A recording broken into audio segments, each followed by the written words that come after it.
जितेंद्र यादव कहना चाहता है, मनुवादियों सुन लो, एक और जंग हो जाएगा तुम लोगों से, आमने सामने की लड़ाई होगी। तुम्हें के 47 चलाना, हम अपना सीना आगे रखेंगे, अपनी आवाज़ को हम अपनी बुलंदी से तुम्हारे से लड़ते रहेंगे। लड़ते लड़ते आज तक आए हैं और आगे भी लड़ते रहेंगे। तुम चाहे एक नहीं 100 मुकदमे कर लो।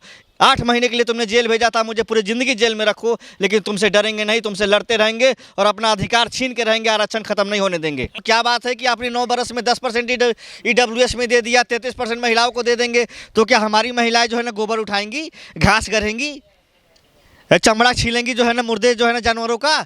यही काम रह गया है। बाबा साहब ने जो हमें संविधान की ताकत दी है, उस ताकत से हम 5-70 सालों में वहाँ तक पहुँच गए हैं कि इनके मुँह से हलक से खाया हुआ निकाल लेंगे, लेकिन अपना हक अधिकार नहीं छीनने देंगे। इस जो भाजपा वालों को, मनुवादियों को मैं चेतावनी देता हूं कि अगर संविधान के साथ छेड़छाड़ हुआ तो तुम्हारी खैर नहीं होगी। इस बात का तुम याद रख लेना। तो जो इस देश में SC ST OBC और माइनॉरिटी है, क्या करेंगे? घास करेंगे हम लोग, गोबर उठाएंगे, मरे हुए माल का जो है ना खाल निकालेंगे। यही सब दिन देखने को रह गए हैं भारत में आज़ादी के बाद। ये जो है अमृत महोत्सव है कि जहर महोत्सव है? कथा उथा छोड़िए, पढ़ने जाइए, एजुकेशन लेने जाइए। कथा सुनने से भगवान खुश नहीं होंगे, पढ़ने से खुश होंगे। कथा सुनते सुनते तो आज देश का यह हालत हो गया है कि साला ये भी नहीं मालूम है कि A का मतलब क्या होता है और B का मतलब क्या होता है। एजुकेशन सबसे बड़ा ताकत है इस देश का। जब हम ईश्वर को जानेंगे, जब हम एजुकेशन को पहचानेंगे, बिना एजुकेशन से कोई धर्म आगे नहीं बढ़ सकता है। लेकिन मोदी जी ने जो है चौका मार दिया है मौके पर। बड़ा प्रचार कर रहे हैं कि देखिए हमने महिलाओं को आरक्षण दे दिया, अभी तक किसी ने नहीं दिया था। ऐसा चौका मार रहे हैं कि वो कैच हो गया है, आउट हो गए हैं उसमें। OBC समाज जो है ना जूते चप्पल निकाल के रखी है कि आप आओ वोट मांगने हमसे। OBC कहते हो कि प्रधानमंत्री कहते मैं तो OBC हूँ, OBC का बेटा हूँ। OBC का बेटा जो है कभी अपने माँ बहनों को चाहेगा कि उसको अधिकार ना मिले। ये जो है OBC का बेटा नहीं है, ये जो मनुवादी का बेटा है, RSS का बेटा है। ये 10% वालों के लिए काम कर रहा है, 90% वालों के लिए काम नहीं कर रहा है। चंद पूंजीपति के लिए देश में काम कर रहा है और चंद जो है % की देश में आबादी के लिए काम कर रहा है। बाकी 90% आबादी को जो है गुलाम बनाना चाहता है ये मनुवादी। नया संविधान जो है वो जो है संविधान थोड़ी नहीं है, वो जो मनुवाद है। बाबा साहब भीमराव अंबेडकर का जो भी जो है संविधान इस भारत के SC ST माइनॉरिटी के दिलों में बसता है। उस संविधान को कहाँ से वो खींचेंगे? रग रग में हमारे संविधान का एक एक अक्षर बसा हुआ है।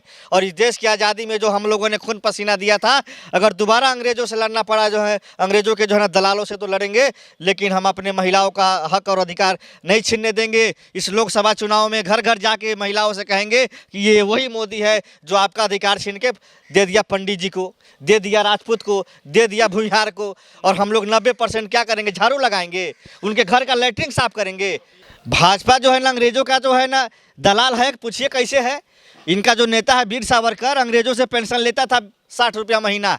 उस समय जब लोग गोलियां खा रहे थे, जालियांवाला बाग में जो है लोग मर रहे थे, गांधी जी के ऊपर जो है ना केस मुकदमे हो रहे थे और देश के बड़े बड़े नेता जो जेल जा रहे थे और ये दलाली खा रहे थे। इतिहास में लिखा है। और ये उन्हीं का जो है ना चाटुकर्ता करते हैं, आज भी उन्हीं की पूजा करते हैं। तो आप इन्हें क्या कहेंगे? दलाल नहीं कहेंगे तो क्या कहेंगे? देशभक्त कहेंगे। सनातन विरोधी हम नहीं हैं। मनुवादी जो लोग छोटे तबके को अपने बराबर में नहीं रखना चाहते, हम उसके विरोधी हैं और उसको हम बर्दाश्त नहीं करेंगे। 1 नेशन 1 एजुकेशन, 1 नेशन 1 जॉब और सबकी एक सैलरी की बात होनी चाहिए। ये क्या कि एक जो है राष्ट्रपति दलित है तो उसको मंदिर में नहीं जाने देते हैं, एक जो है राष्ट्रपति आदिवासी है तो उसको पार्लियामेंट का उद्घाटन नहीं करने देते हैं। ऐसे RSS वालों को लात मार के ऐसे मनुवादियों को हम देश से भगाएंगे। मोदी सरकार ने 33% आरक्षण दे दिया है महिलाओं को। OBC की महिलाओं को कहाँ देखते हैं इसमें आप? मोदी सरकार ने 33% आरक्षण के नाम पर देश की महिलाओं को गुमराह करने का काम किया है। अगर देना होता तो उसी समय क्यों नहीं दे दिए?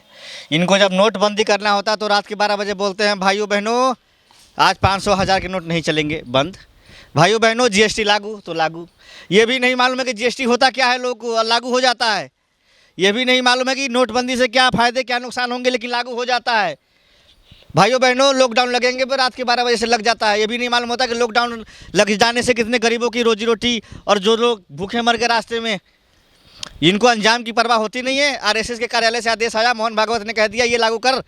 जी सर हो रहा है और कर दिया। RSS ने क्यों नहीं कहा कि इसको इमीडिएटली लागू करो? और उसमें भी OBC और SC ST और माइनॉरिटी को नहीं रखा गया है, EWS में दे दिया है RSS वालों को। महिला आरक्षण में भी आरएसएस वालों को दे दिया। नई संसद में महिलाएं बहुत खुश हैं, सेल्फी ले रही हैं मोदी जी के साथ में जा करके। सेल्फी लेने से थोड़ी नहीं पेट भर जाएगा। मेरे कहने का मतलब ये है कि बात ये होनी चाहिए कि आपको जितना ओबीसी को महिलाओं को देना चाहिए उसमें एससी एसटी माइनॉरिटी उनको भी दो। हम मना थोड़ी नहीं कर रहे हैं कि आप श्रवण को मत दो, उनको भी दो, लेकिन सबको साथ में लेके चलो। आरएसएस और मनुवादियों की सोच है कि महिला के कंधे पे बंदूक रख के ओबीसी समाज को पीछे करो, एससी एसटी समाज को पीछे करो।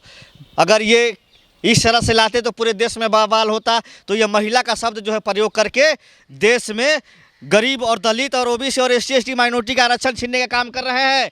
ये सोचने की बात है। लोग कान खोल के सुन लो, आने वाले समय में ये लोग हमारा जो 27% आरक्षण है ओबीसी का, ये भी ख़त्म कर देंगे। एससी एसटी का जो है वो भी आरक्षण ख़त्म करेंगे और सारा आरक्षण चल जाएगा 10% वालों के पास। आपने देखा नहीं लोकसभा में राहुल गांधी ने क्या कहा कि 90 में से 3 जो है ओबीसी के सेक्रेटरी हैं, बाकी 90% सेक्रेटरी मनुवादी लोग हैं, बड़े जातियों के लोग हैं जो देश को चला रहे हैं।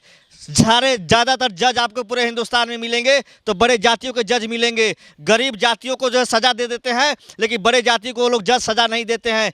जितने भी जो बड़े बड़े जो है मीडिया एंकर हैं सब बड़े जाति के लोग हैं। वो अपना एक तरफ एजेंडा चलाते हैं जो ना, और ये सारे देश की जनता को समझना पड़ेगा कि हमें और आपको सामने आना पड़ेगा और इस जो है ना मनुवादियों से लड़ना होगा और इनके हर जगह से जवाब देना पड़ेगा। ये लोग हमारा अधिकार छीनने का काम एक जगह से नहीं कर रहे हैं, लोकसभा और राज्यसभा से नहीं, सोशल जस्टिस में भी ये हमारा अधिकार छीन रहे हैं, जुडिशियल सिस्टम में भी हमारा अधिकार छीन रहे हैं, इलेक्शन कमीशन में भी हमारा अधिकार छीन रहे हैं, न्यायपालिका में आज कितने % मंदिर हमको नहीं चाहिए। ऐसे मंदिर को हम दूर से ही हाथ जोड़ लेते हैं, लेकिन हमको हे भगवान हमको मंदिर नहीं चाहिए। हमको इस देश में आरक्षण दे दीजिए हमारे समाज ओबीसी एससी एसटी माइनॉरिटी को, और इस देश में जो है हमें हमारा अधिकार दे दीजिए। एक नेशन एक एजुकेशन की बात मोदी जी क्यों नहीं करते हैं? वन नेशन वन जो है ना जॉब की बात क्यों नहीं करते हैं? जो अंबानी का बेटा कमा रहा है वही बेटा एक जो है ना गरीब का कमाए, और जो अंबानी का बेटा जिस कॉलेज में पढ़ रहा है उसी कॉलेज में एक दलित का और एक ओबीसी का बेटा, एक गरीब का बेटा क्यों नहीं पढ़ता है? लेकिन मोदी जी ऐसा नहीं चाहते हैं। उनका गोलवर्कर ने लिखा था, मनुवादी ने, कि जिस दिन 90% लोग के हाथ में कटोरा आ जाए भीख मांगने के लिए और 10 पूंजीपति देश को चलाएं, उस दिन हिंदू राष्ट्र हो जाएगा। ये उसी हिंदू राष्ट्र के नक्शे कदम पर चल रहे हैं। लेकिन 78 जो है लोकसभा सांसद हैं इस टाइम, उसमें 40 बीजेपी की हैं। बीजेपी तो पहुंचा रही है महिलाओं को संसद में, आप उनका विरोध करते हैं। वो जो है ना जितनी भी महिलाएं हैं उसमें जो है ना आप जो है ना गिनती कीजिए 58% महिलाएं जो है ना बड़े जातियों की हैं। ओबीसी एससी एसटी जो है ना 10% भी सांसद नहीं है जो है ना लोकसभा और राज्यसभा में। तो सिर्फ कागजों में लिखा हुआ 27%, 20%, लेकिन हकीकत में आप देखिए हर जगह जो है बड़े जातियों के लोग जज और मजिस्ट्रेट बने बैठे हैं, सांसद बने बैठे हैं। जितेंद्र यादव जी काबिल कुछ नहीं है। आप जब मुकाबला करा के देख लीजिए, हम भी उनसे जो कम नहीं है। हर जगह हम उनके साथ जो है कंधे से कंधे मिला करके लड़ेंगे। नॉट क्वालिफाइड आता है आपके। अरे आप जो है ना हमारे साथ जो है ना मुकाबला करके देखिए, आपको था लग जाएगा कि हम सुटेबल हैं कि नहीं है।